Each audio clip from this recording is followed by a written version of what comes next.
Hello guys, Namaste. Welcome to my channel Unacademy Techno. It's me Subin Sahi. आजको video एकदमै interesting हुनेछ किनकि मैले हजुरहरुको लागि एउटा गुड न्यूज लिएर आएको छु। त्यो गुड न्यूज हो एनटीसी ले आफ्नो ADSL युजरहरुको लागि एउटा नयाँ प्लान ल्याएको छ। सो त्यो नयाँ प्लान हजुरहरुले यदि युज गर्नुभयो भने तपाईको त्यो पुरानो ADSL जुन स्लो चल्थ्यो इन्टरनेट अब फास्ट हुनेछ। सो यो भिडियोलाई अन्तिमसम्म हेर्नु होला। म हजुरहरुलाई यो नयाँ प्लानको बारेमा सबै जानकारी दिनेछु र हजुरको ADSL को इन्टरनेटलाई कसरी फास्ट गर्ने त्यो एक्स्ट्रा इन्फर्मेसन पनि दिनेछु।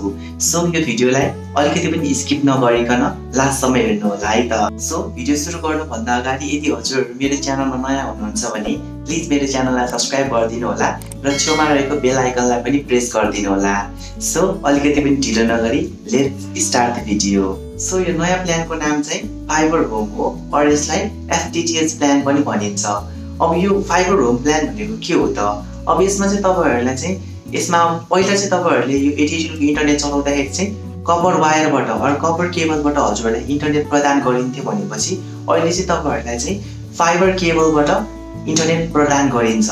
जुन कपर वायरको तुलनामा यो फाइबर केबल एकदम फास्ट हुन्छ। अहिलेको यो तपाईहरुको वर्ल्ड लिंक सुबिसु यो तपाईको भाइनेटहरुले पनि यही फाइबर केबल नै युज गरेर एकदमै राम्रो इन्टरनेट सर्भिस प्रोवाइड गरिरहेको छ। अब यो एनटीसी ले पनि अहिले यही प्लान निकालेको छ जुन हजुरहरुलाई एकदमै राम्रो हुनेछ र इन्टरनेट पनि हजुरको फास्ट हुनेछ। अब यसमा प्राइसिङको कुरा गर्दाखेरि चाहिँ तपाईहरुले चाहिँ जुन पहिला 5 Mbps मन्थली तपाईले 800 रुपैयाँ तिर्नु हुन्थ्यो भनेपछि अहिले चाहिँ तपाईहरुले चाहिँ 800 रुपैयाँमा तपाईले 8 Mbps सम्म इन्टरनेट पाउनुहुन्छ र तपाईहरुलाई अब इच्छा अनुसार तपाईले 10 Mbps 20 Mbps र 50 Mbps को पनि इन्टरनेट तपाईहरुले लिन सक्नुहुन्छ। जुन पहिला चाहिँ तपाईहरुले 5 Mbps भन्दा बढी चाहिँ तपाईले लिन सक्नुहुन्न थियो, लिमिटेसन थियो, तर अहिले चाहिँ छैन। अब तपाईले आफ्नो इच्छा अनुसार तपाईले स्पिड बढाउन सक्नुहुन्छ। र यसमा अर्को फाइदा भनेको चाहिँ तपाईहरुले चाहिँ यो जुन पहिला इन्टरनेटको लागि तपाईले यो ADSL लिनको लागि चाहिँ यो टेलिफोन लाइन कम्पल्सरी थियो, तर अहिले चाहिँ छैन। तपाईहरुले टेलिफोन लाइन नलिँदाखेरि पनि तपाईले इन्टरनेट मात्र लिन्छु भने पनि पाइयो। त्यो एउटा फाइदा हो। र यसमा चाहिँ तपाईको दुई किसिमको अफर चाहिँ यसमा तपाईको एउटा चाहिँ डाटा ओन्ली अफर र कम्बो अफर। अब यो डाटा ओन्ली अफर त तपाईको यो इन्टरनेटको लागि मात्र भयो र तपाईको यो कम्बो अफर भनेको चाहिँ यसमा चाहिँ डाटा प्लस भोइस छ। यो चाहिँ तपाईले चाहिँ टेलिफोन लाइन पनि लिनुपर्छ यसको लागि चाहिँ र तपाईको चाहिँ इन्टरनेट पनि। अब उहाँहरुले चाहिँ अब यसमा चाहिँ अफर पाउनुहुन्छ। अब जस्तै उहाँले 1 मन्थको इन्टरनेट लिनुहुन्छ अथवा 15 Mbps को लिनुभयो भनेपछि उहाँले चाहिँ अब 1000 रुपैयाँ तिर्दाखेरि उहाँलाई चाहिँ 250 मिनेट फ्री आउँछ भोइस प्याक जस्तै। र यो चाहिँ एनटीसी टु एनटीसी युज गर्न मिल्छ। अब यसै गरी उहाँले 25 Mbps 60 Mbps अब उहाँले 3 महिनाको 1 वर्षको लिँदाखेरि उहाँलाई 750 मिनेट 3000 मिनेट पनि यसरी अफर दिएको छ एनटीसी ले। र यसमा अर्को फाइदा भनेको चाहिँ तपाईहरुले चाहिँ यो जुन अब आफ्नो पुरानो ADSL बाट तपाईहरु पनि अब फाइबर होममा अब शिफ्ट हुन चाहनुहुन्छ भनेपछि तपाईहरुलाई चाहिँ यो एक्जिस्टिङ कस्टमरहरुको लागि चाहिँ पैसा पर्दैन, उहाँहरुलाई चाहिँ फ्रीमा एनटीसी ले गरिदिन्छ। र यो सबै प्राइसहरु जुन देखाइएको छ त्यो सबै एक्सक्लुसिभ अफ ट्याक्स हो। तपाईहरुले चाहिँ यो ट्याक्स बिनाको पैसा देखाइएको हो यसमा। सो यो त भयो एनटीसी को नयाँ प्लान। अब हामी अर्को टपिकतिर लागौं। त्यो टपिक हो हजुरको ADSL को इन्टरनेटलाई कसरी फास्ट गर्ने। अब म हजुरलाई 4 वटा पोइन्ट्स दिन्छु। हजुरले 4 वटा पोइन्ट्स हजुरले फलो गर्नुभयो भने हजुरको यो ADSL को इन्टरनेट कहिले पनि स्लो हुँदैन। अब सुरुमा नम्बर 1 मा चाहिँ तपाईहरुको चाहिँ यो चेन्जिङ अफ राउटर। अब तपाईहरुले चाहिँ राउटरलाई चाहिँ हरेक 1.5 वर्षदेखि 2 वर्षमा चाहिँ तपाईहरुले चाहिँ चेन्ज गर्न पर्ने हुन्छ।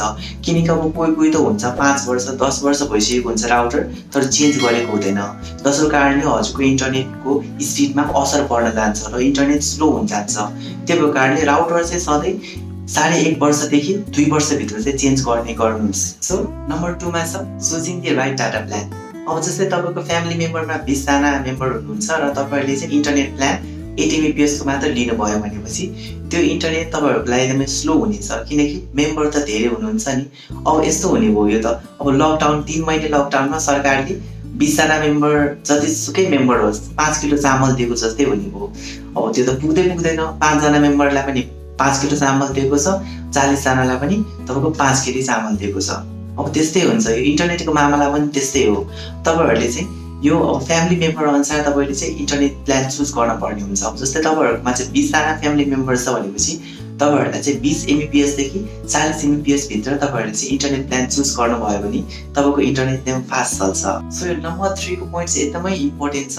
त्यो कम्प्लेन गर्ने बानी नभएर अब तपाईहरुले 20 mbps को इन्टरनेट लिनु भएको छ तर इन्टरनेट चलिरहेको छ 3 mbps मा अब कम्प्लेन त गर्न पर्ने हुन्छ नि त कहिलेकाहीँ इन्टरनेट स्लो हुन्छ अब कोही-कोहीको बानी हुन्छ कि कम्प्लेनै गर्ने वास्तै नभएको अब होस् यतिमै म खुसी छु यतिकै इन्टरनेट भयो भने ठीक छ भन्नेहरु पनि हुन्छ अब त्यो अब तपाईको फेसबुक चलाइरहेकोहरुलाई चाहिँ अब धेरै वास्ता हुँदैन रहेछ फेसबुक अनि तपाईको मेसेन्जर किनकि त्यो त स्लो इन्टरनेटमा चलिरहेको हुन्छ र जब उहाँहरुले अब भिडियो कल गर्न पर्ने हुन्छ अथवा युट्युबमा पनि राम्रो मुभी हेर्न पर्ने हुन्छ त्यो बेला चाहिँ उहाँहरुको ब्यान्ड बज्नेवाला छ किनकि त्यो बेला त अब घुमेको घुमे हुन्छ भिडियो कल पनि राम्रो हुँदैन न आवाज बुझ्छ न मान्छे आउँछ हैन त्यस्तो हुने हुन्छ त्यही भएर कारणले चाहिँ अब कम्प्लेन चाहिँ गर्ने गर्नुहोस् किनकि अब कम्प्लेनै गर्नु भएन भने तपाईको कहिले पनि राम्रो हुँदैन इन्टरनेट कनेक्सन त्यही भएर कारणले चाहिँ कम्प्लेन चाहिँ गर्न पर्ने हुन्छ सो अब यो लास्ट नम्बरको पोइन्ट चाहिँ पोजिसनिङ अफ राउटर अब यो पोजिसनिङ अफ राउटर भन्नाले अब तपाईहरुको घर जस्तै